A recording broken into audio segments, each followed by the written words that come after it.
गौरव शर्मा जी, गुड़गांव से। राधे राधे। राधे राधे महाराज जी।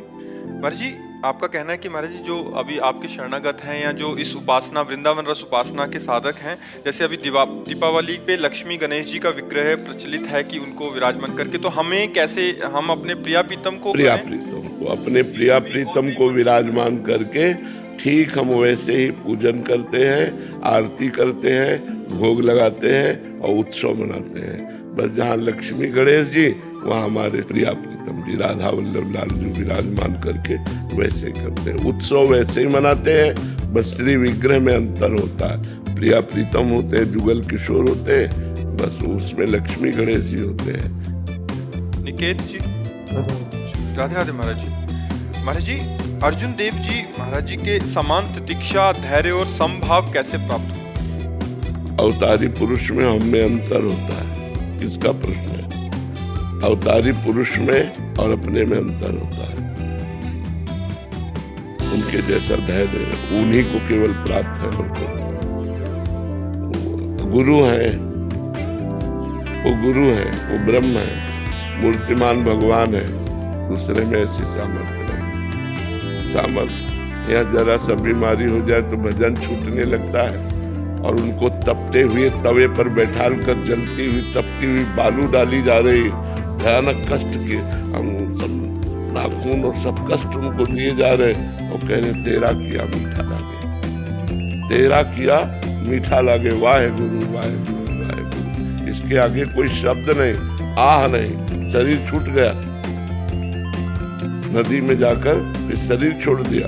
तेग बहादुर सिंह जी की गर्दन, लेकिन वाहे गुरु वाहे गुरु। हम तो महापुरुषों के चरणों में कोटि कोटि प्रणाम करते हैं और आकांक्षा करते हैं वो कृपा करें कि थोड़ी भक्ति हमारे हृदय में आ जाए। उनकी कृपा से हमारे अंदर थोड़ी भक्ति है, उनके जैसा दूसरा नहीं बचा। हाँ, हम लोग उनके चरणों का आश्रय लेकर, गुरुवाणी का आश्रय लेकर थोड़ा आगे बढ़ सकते हैं भक्ति में, लेकिन ऐसा कांप जाए हृदय सुनकर, हृदय सुन के कांप जाए, फिर जिसके शरीर में कष्ट हो रहा हो, इतना कष्ट, तेरा किया मीठा लागे, हर कष्ट को सहते हैं। रागनी जी,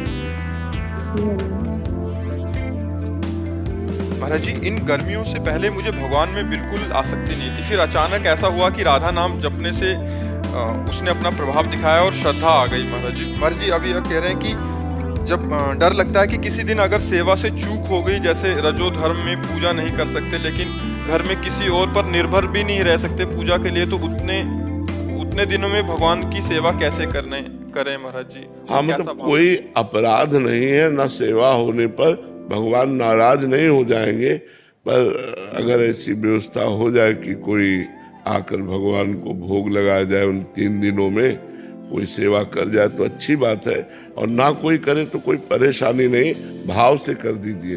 आंख मूंदा, भाव से थाली लगाई, भाव से भोग पवा दिया, भगवान भाव से पालेंगे। शरीर में पवित्रता का भेद रहता है, तो 3 दिन शरीर से भोग न लगाकर भाव से भोग लगा दीजिए, भाव से ठाकुर जी को रिझा लीजिए। अगर कोई प्रगट में सहयोगी हो तो उससे प्रार्थना कर दीजिए कि भोग बनाकर ठाकुर जी को लगा दे। अगर नहीं लगाते तो भाव से लगा दीजिए, ठाकुर जी 3 दिन तुम्हारी भाव में ही पूजा स्वीकार करेंगे। अभिलाष जी, श्री हरिवंश, राधे राधे। राधे राधे महाराज जी। महाराज जी, आज इस कलयुग में हम सभी मनुष्यों के लिए व्यवहारिक जीवन में परम कल्याण क्या है? पापाचरण छोड़कर भगवान का नाम जप करते हुए धर्माचरण करना। चाहे जो युग हो, अगर पाप कर्म करोगे तो दुर्गति को प्राप्त हो जाओगे, भारी दुखों के संकट के जाल में फंस जाओगे। तो पाप कर्म का त्याग करना और धर्म पूर्वक जीवन बिताना। तो पाप कर्म का त्याग करने की सामर्थ्य नाम जप से आएगी, धर्म पूर्वक जीवन बिताने की सामर्थ्य भी नाम जप से आएगी। तो कलयुग केवल नाम आधारा, सुमिर सुमिर भव उतर ही पारा। जो नाम जप करता है वो सब ठीक हो जाएगा। तो खूब नाम जप करो, जो भगवान का नाम आपको प्रिय लगे, राम कृष्ण हरि राधा शिव जो नाम प्रिय लगे वो खूब नाम जप करो, इसी से मंगल हो जाएगा। गुरुदेव, मेरे इसमें एक प्रश्न है। हम बिना दीक्षा लिए सिर्फ राधा राधा नाम जप करके तो कहीं से सुना ना, निकुंज पहुंच सकते हैं? नहीं कहीं से सुना ना, कहाँ से सुना? क्या मुख से? तो आप क्या मानते हो? क्या इसे गुरु मंत्र नहीं मानते हो? गुरु मुख से निकला हुआ नाम दीक्षा तो हो गई ना, तो इससे भगवत प्राप्ति हो जाएगी। आप चिंता ना करो। हम कहीं से भी नाम सुनते हैं तो किसी संत के मुख से सुनते हैं, हम उसी संत को गुरु मान लेते हैं और नाम जप करते हैं तो भगवत प्राप्ति हो जाएगी, इसमें कोई संशय नहीं। विशाल तिवारी जी, जय श्री राम। राधे राधे महाराज जी। महाराज जी, क्या पूजा पाठ और भजन तथा नाम जप से तंत्र बाधाओं व अन्य बाधाओं से मुक्ति पा सकते हैं? सहज में।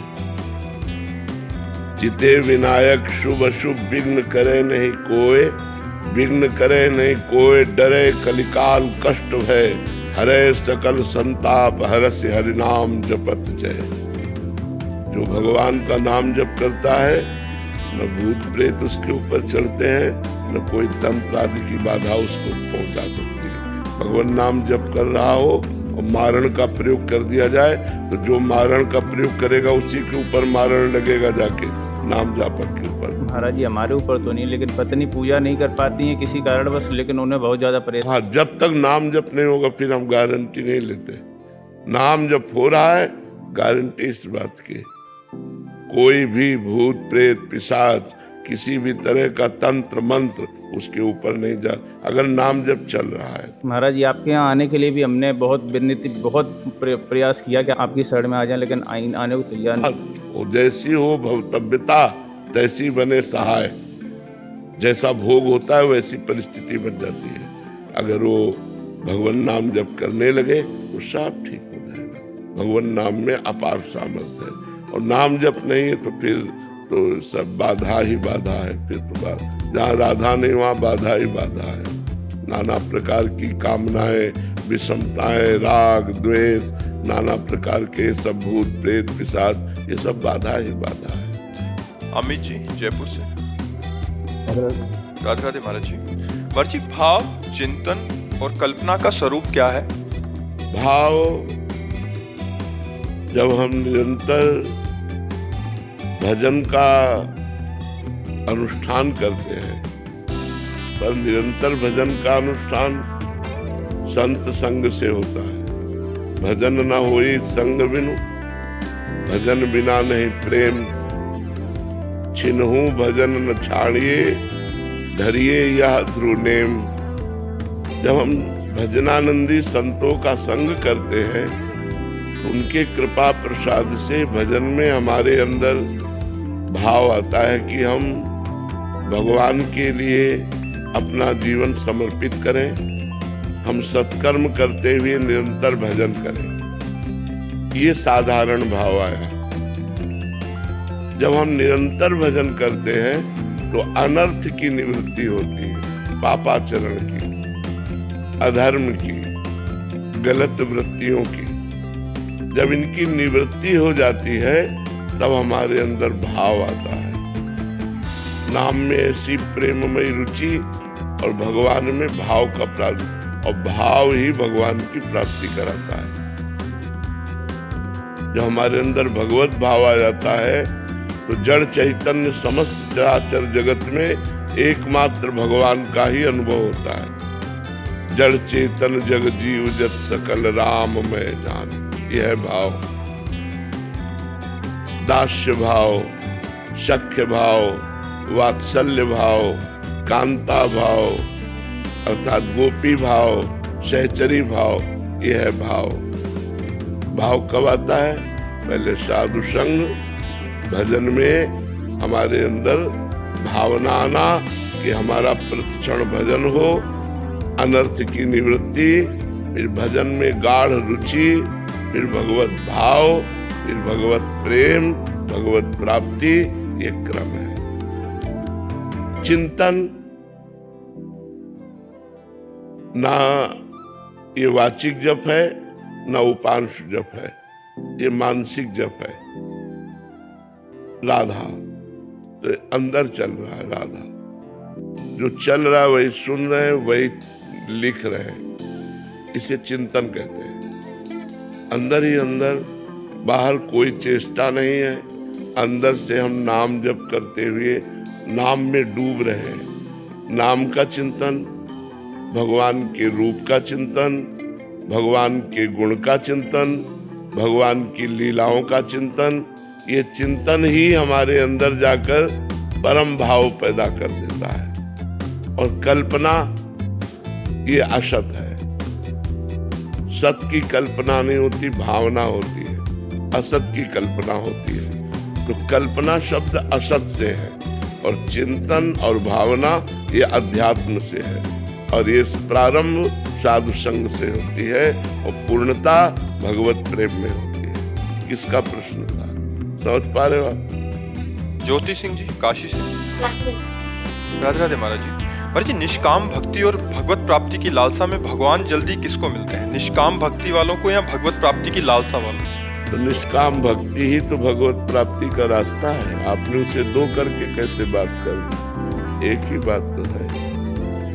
भगवत प्राप्ति की लालसा ऐसे हो जाती है क्या? भोगैश्वर्य प्रसक्ता नाम तया प्रहत चेतसाम व्यवसायत्मिका बुद्धि समाधो न विधीयते। जिसकी भोगों में, ऐश्वर्य में अपरिहित बुद्धि हो गई है, अपरिहित चित्त हो गया है, वो कभी भगवत प्राप्ति का संकल्प ही नहीं कर सकता। भोगैश्वर्य प्रसक्ता नाम तया प्रहत चेतसाम व्यवसायत्मिका बुद्धि समाधो न विधीयते। जो भोगों में लगी हुई बुद्धि है, जो भोगों का चिंतन करने वाला चित्त है, वो कभी भगवत प्राप्ति का भाव ही नहीं कर सकता। तो जब हमारे अंदर भजन की वृत्ति बढ़ती है तो संसार का सही स्वरूप आने लगता है। संसार का सही स्वरूप क्या है? झूठा, ब्रह्म सत्यम जगन मिथ्या, सब नाशवान, परिवर्तनशील, असत। तो हमें भोगों से वैराग्य होने लगता है।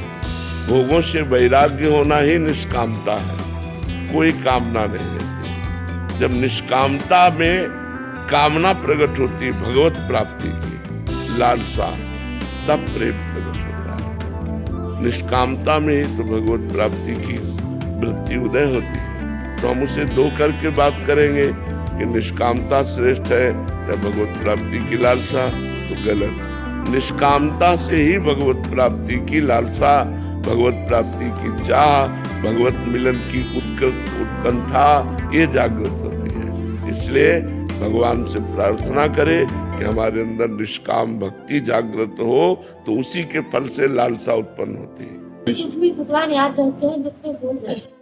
नहीं, गलत सिद्धांत है। अगर सुख में प्रभु याद रखते हैं तो दुख में तो गाढ़ चिंतन होगा। इसका मतलब सुख में याद नहीं रखते, ये सिद्धांत है। अगर सुख में भगवत चिंतन होता है तो दुख में तो गाढ़ चिंतन होता है भगवान का। ऐसा कैसे हो सकता है कि दुख में भगवान का चिंतन भूल जाए? ऐसा नहीं होता। सुख में यदि हम भगवान का चिंतन करते हैं तो सुख पूर्वक हमारा अभ्यास दृढ़ हो रहा है, तो दुख में तो हमारा गाढ़ चिंतन होगा, क्योंकि उस दुख निवृत्ति का उपाय ही भगवत चिंतन है। हरि स्मृति सर्व विपद विमोक्षणा। भगवान का चिंतन ही समस्त विपत्ति और दुखों में सहने की सामर्थ्य देता है, उसको रौंद कर निकलने की सामर्थ्य देता है। इसलिए अभ्यास गलत है। अभी सही अभ्यास नहीं है। सही अभ्यास अगर सुख में सतत भगवत चिंतन हो रहा है, दुख में गाढ़ चिंतन होगा। अभ्यास ठीक करो। सौम्य अवस्थी जी। राधे राधे। राधे राधे महाराज जी। महाराज जी, कभी कभी एक सच्चा भक्त ईर्ष्या के जाल में फंस जाता है, ये जानते हुए कि ये उसके लिए अच्छा नहीं है। इस समय भक्त की भावना कैसे बदले और कैसे हम... सामने वाले में भगवान का दर्शन करके प्रणाम करो, करके देखना। जब मिले तब सामने वाले में भगवान का दर्शन करके प्रणाम करे, ईर्ष्या नष्ट हो जाएगी। या आपकी उससे है या उससे आपके, दोनों की नष्ट हो जाएगी ईर्ष्या। तो हमारी अगर ईर्ष्या है तो हम उनके चरणों में प्रणाम करें जिनके प्रति ईर्ष्या है, भगवत भाव करके। या उनकी ईर्ष्या है तो भी हम भगवत भाव कर ले, तो एक दिन दोनों की ईर्ष्या नष्ट हो जाएगी और हमारे हृदय में आनंद छा जाएगा। जब तक भगवत भाव नहीं किया जाता तब तक ईर्ष्या मिटाई नहीं जा सकती। वो लाख गणित करो, वो अंदर जलन बैठ जाएगी। कंचन तजना सहज है, सहज तिया का ने, मान बढ़ाई ईर्ष्या दुर्लभ तजनाए। ये कठिन विषय है, भगवत भाव के द्वारा ही त्याग होता है। मत्सरता, मेरे से आगे निकला जा रहा है, या ईर्ष्या, ये बहुत कठिन है त्यागना। ये भगवत भाव से त्यागी जा सकती है। पार्थ जी मुंबई से। राधे राधे महाराज जी।